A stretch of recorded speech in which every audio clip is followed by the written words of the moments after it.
Ja, dit is weer tyd om met die boere te gesels en hierdie week 'n baie lekker grafiek. Ons het so rukkie terug oor hom gepraat en dit is die US dollar indeks. Nou onthou, dit is die mandjie van geldeenhede waarteen almal kompeteer en die Amerikaanse dollar is die groot bakleier daar, of kom ons sê die groot opponent daar. Die Switserse krone is betrokke daar en daar is ook die pond en die euro, hulle almal baklei om 'n plekkie rondom die dollar, maar die dollar is stadig aan seker besig om 'n bietjie stoom op te bou. Almal het gesê die dollar is 'n hond, niemand wil hom hê nie, niemand wil hom meer gebruik nie, niemand wil hom betaal nie. Ek was nie so seker daarvan nie, want die Amerikaanse dollar is steeds die grootste reserve geldeenheid van die wêreld. Met ander woorde, ja, daar word baie transaksies en ander goed gedoen, maar die Amerikaanse dollar bly steeds 'n gunsteling. Maar my sleutel lê eintlik by hierdie gemiddelde. Dit is die 40 week bewegende gemiddelde. Nou hierdie 40 beweeg gemiddelde gaan 10 teen 1 'n weerstand wees en dit lê by 100.17 $100.17 sents daarso, en as ons bo dit kan breek, kan ons die momentum na bo begin sien, maar kyk ook iets anders hierso.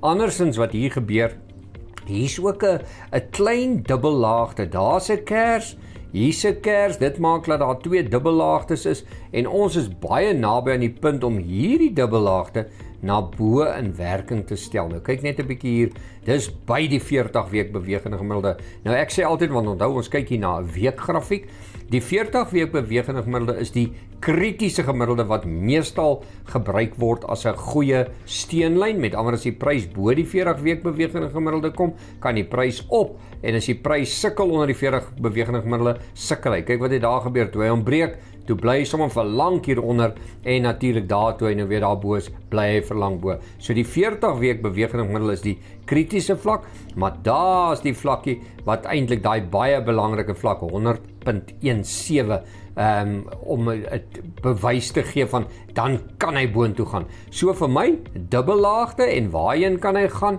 as hy aan die gang kom, want ek gaan nou eintlik vir die boere sê hoekom ek hierdie grafiek wys. As ons daardie vlak van die laagtepunt na die neckline boontoe vat en ons vat hom bietjie boontoe, dan kan hierdie prys gaan na 102.54. En wat beteken dit nou vir ons?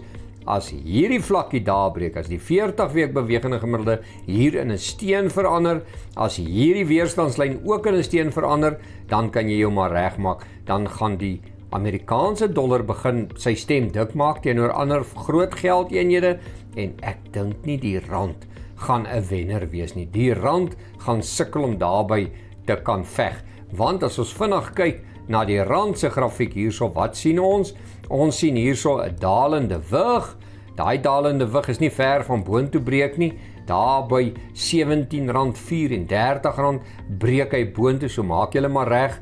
As die Amerikaanse dollar miskien by daai 40 week bewegende gemiddelde kom, gaan ons baie maklik hierdie weerstandslyn verander, en waarheen kan die rand dan gaan? Baie maklik R17.72, want as ons hier 'n bewegende ook die breedte hier vat en ons verbind hom en ons vat hom net maar 'n bietjie verder, met ander ons projekteer hom bietjie boontoe, waarheen kan ons gaan? Baie interessant, hy vat ons terug na R17.89, maar kyk hoe naby is ons dan skielik weer aan ons 200 dae bewegende gemiddelde, want hier is 'n daggrafiek. So vir die boere met die sagte kommoditeite, ek dink R17.34 lê die baie belangrike vlak om hier te toets as hy boontoe gaan, en vir die dollar indeks hier by hierdie 40 week bewegende gemiddelde. Wees versigtig, maar dit lyk so stadig aan vir my asof die rand begin 'n veld verloor, en 'n swakker rand beteken gewoonlik 'n hoër kommoditeitsprys wat jy daar op jou land het. Kom ons hoop so, kom ons hoop dit lyk beter, want baie boere kan nie plant teen hierdie vlakke nie, maar as ek na hierdie grafiek kyk, het die boere dalk so 'n glanstertjie wat dalk kan verander. Wel, mooi loop, ons kuier weer, besoek die webtuiste www.fransklerk.com vir meer inligting. Mooi loop.